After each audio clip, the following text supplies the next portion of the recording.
Join Sid for this edition of It's Supernatural. My guest, Larry Randolph. Mon invité, Larry Randolph, me provoque juste à la jalousie. Il vient de 3 générations de prophètes, des gens qui savaient des choses. Mais retournons à votre grand-père. Comment était-il? Eh bien, ça va même au-delà de cela. J'ai un arrière-oncle Newton qui était un guérisseur d'aveugles. Vous savez qu'il a vu des miracles et les yeux des aveugles et les boiteux étaient guéris. Et puis, bien sûr, mon grand-père avait aussi un don prophétique très fort et un ministère de dons pastoraux. Il avait des paroles de connaissance extraordinaires, une passion pour Jésus et un don de guérison. Juste par curiosité, en tant que jeune, j'ai vu des photos de vous en train de prêcher. Quel âge aviez-vous? 6 ans. 6 ans, mon Dieu! Il commence tôt dans votre famille. Quel genre de mémoire avez-vous de la parole de connaissance de votre père? Oui, si je retourne aussi loin que je peux me rappeler, mes premiers souvenirs de vie sont sur un banc d'église et j'ai entendu mon père prêcher. Mais mon père avait un extraordinaire don prophétique. Il connaissait des choses. Par exemple, il savait quand les gens venaient à l'église pour la première fois, il connaissait leur nom, il connaissait leur situation. Connaissait-il leur nom et prénom? Non, généralement juste le prénom. C'est déjà bien. C'est déjà bien. Et il me parlait de cette personne. Il disait, dimanche prochain, Barbara viendra. Elle a un problème, nous devons prier pour elle. Elle veut sauter la vie. Et le dimanche suivant, il y avait une nouvelle dame. Il lui disait, quel est votre nom? Barbara. Quel est votre problème? Et c'était le même problème. Donc j'ai grandi dans ce contexte. Je pensais que c'était normal. Je pensais que tout le monde le faisait. Vous savez quoi? Si tout le monde avait grandi dans un tel environnement, ce serait normal. Mais vous aviez aussi un mentor qui est fascinant pour moi. J'aurais aimé le connaître.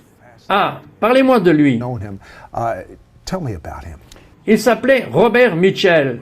Robert était un homme extraordinaire. Il me manque aujourd'hui. Il est né dans les années 1890. Il avait été impliqué dans la réforme avec Smith Wigglesworth.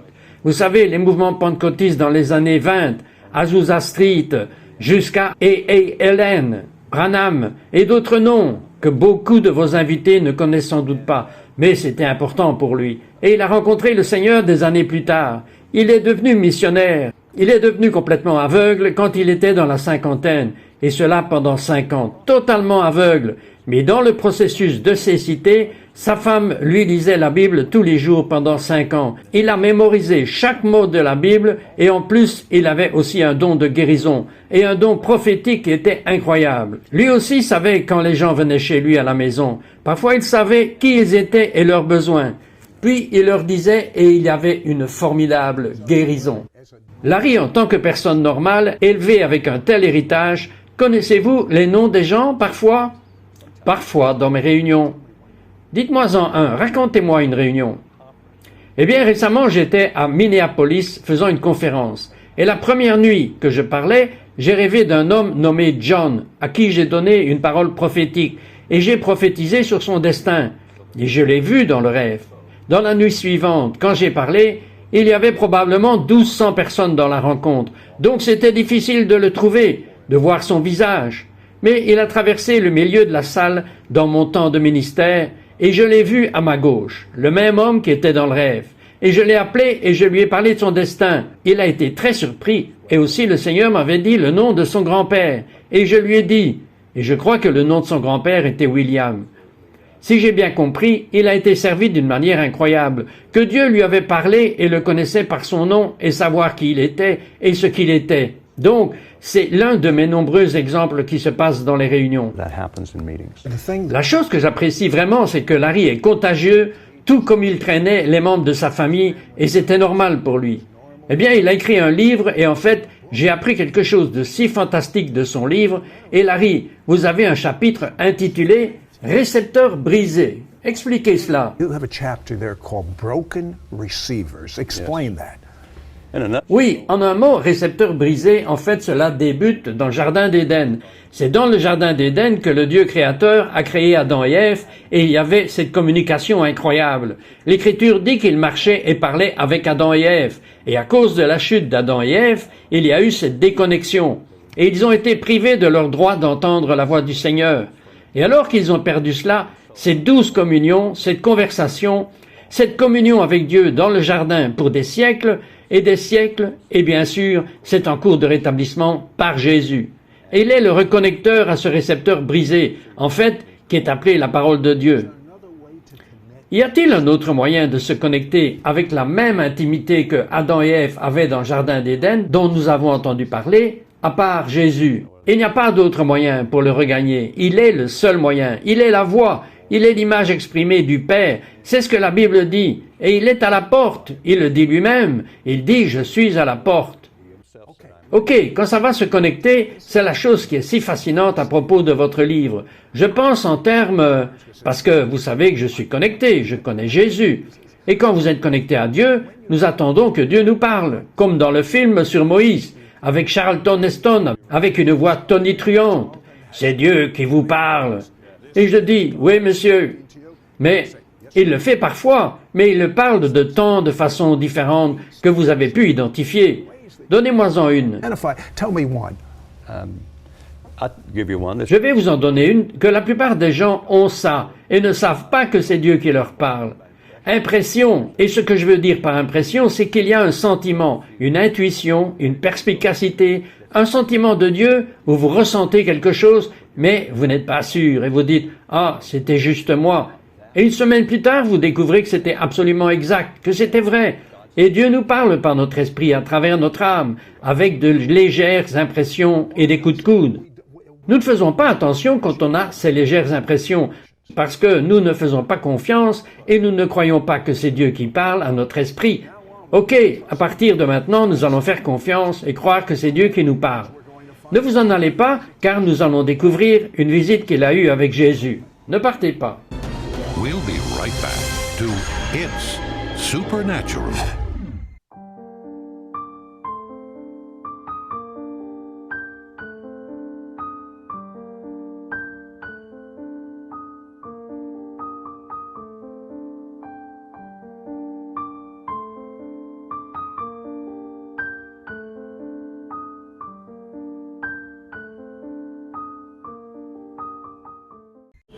We now return to It's Supernatural.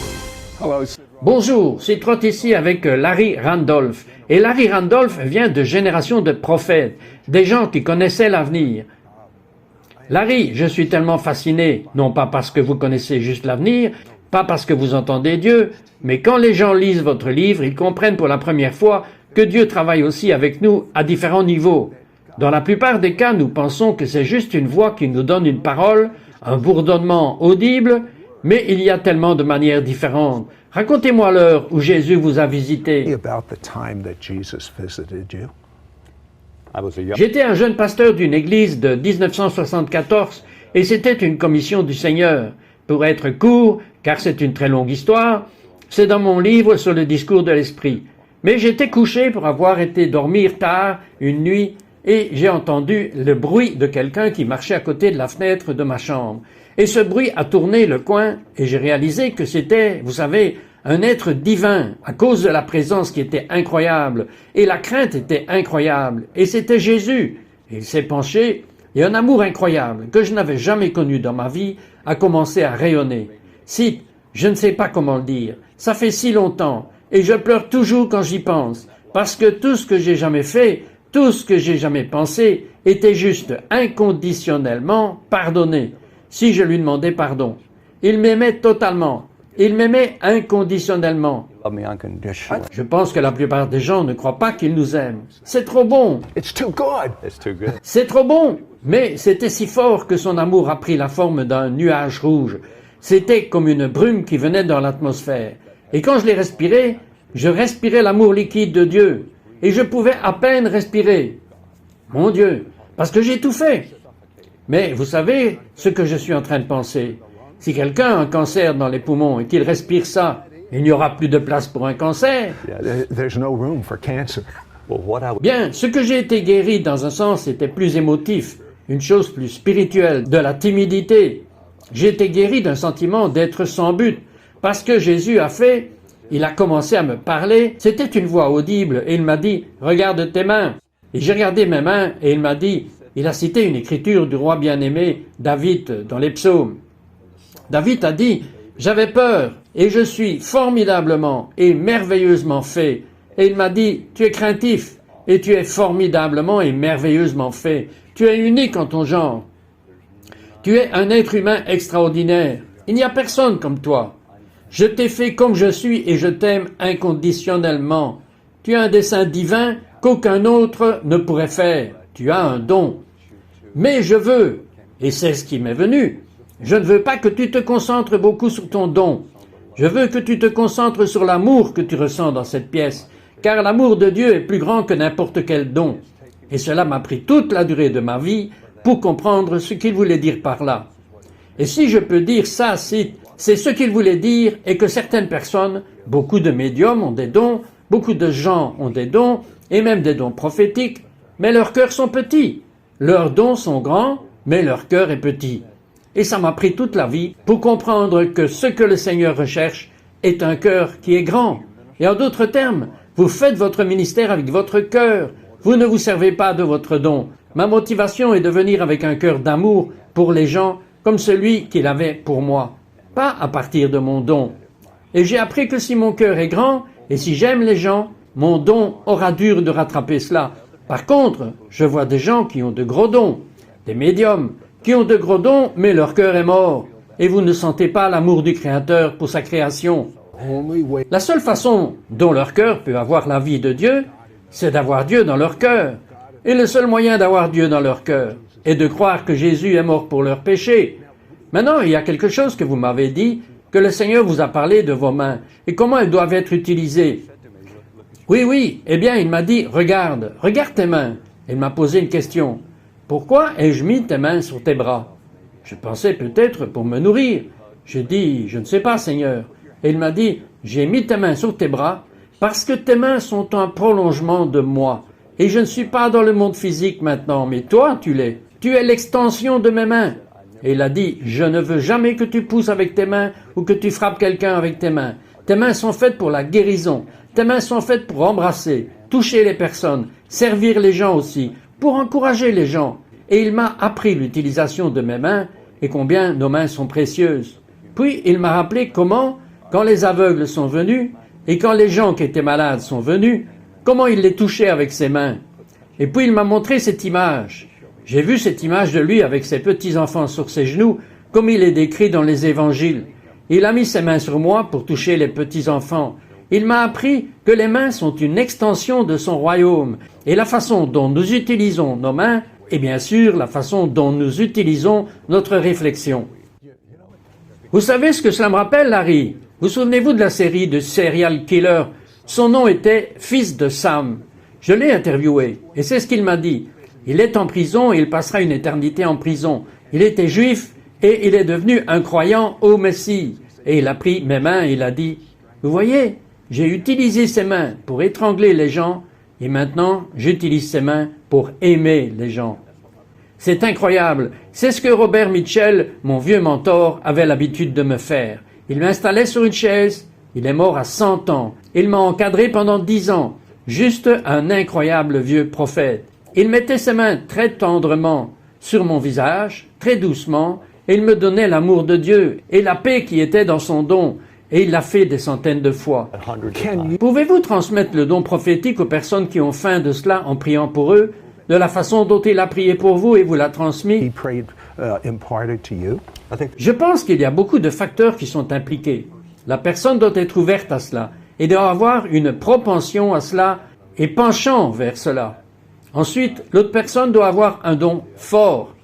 Je pense qu'il y a une mesure. Je ne pense pas que ce soit instantané, du jour au lendemain. En d'autres termes, vous n'avez rien, maintenant vous avez tout. Mais je préfère le mot remuer. Vous savez, c'est peut-être un meilleur mot. C'est remuer. En d'autres termes, pour remuer votre esprit, remuer votre cœur, embrasser quelque chose en vous. Oui, il y a une transmission, il y a un don. Parce qu'avec nos mains, nous donnons l'essence de qui nous sommes avec nos mains. Je dois vous interrompre, Larry. Laissez-moi vous dire quelque chose. Rappelez-vous qu'il a parlé d'une agitation, qu'il doit remuer ce qui est à l'intérieur des personnes. Je vais le laisser prier Mais je prie au nom de Yeshua que vous soyez agités tout de suite, que les dons en vous soient déposés dans la personne du nom de Yeshua. Priez maintenant. People in Yeshua's name. Pray right now. I will. I think I'd like. Je pense que je voudrais prier, mais je sais que beaucoup d'entre vous ont entendu Dieu et vous ne savez pas que vous avez entendu Dieu. Vous souffrez mentalement des images dont vous avez pensé que c'était de l'intuition, que ces choses sont des coïncidences. C'est peut-être bizarre ou étrange pour vous. Ce que vous ne réalisez pas, c'est que Dieu essaye de communiquer avec votre récepteur brisé. Je parle surtout parce qu'il vous aime énormément et c'est un Dieu qui parle et il aime parler à sa création. Vous êtes une créature et il veut communier. Il est désespéré de communier avec vous.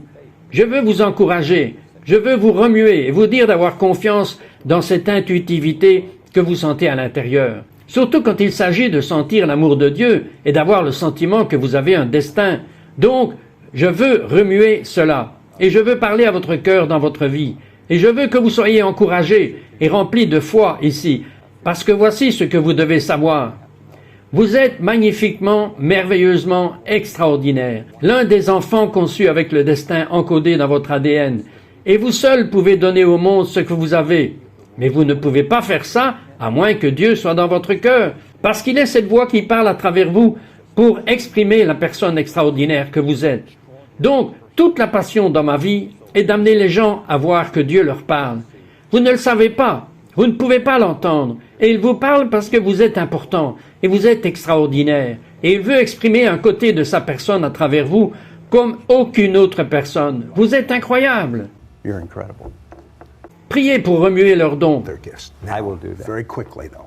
Lord, Seigneur, nous prions pour que tu attisses les dons de l'esprit, le don de prophétie, le don d'entendre Dieu, et pour que tu veuilles enlever les barrières qui ont été mises dans le jardin d'Éden, pour que tu reconnectes les gens au Créateur et que leurs dons deviennent passionnés dans leur désir d'entendre Dieu.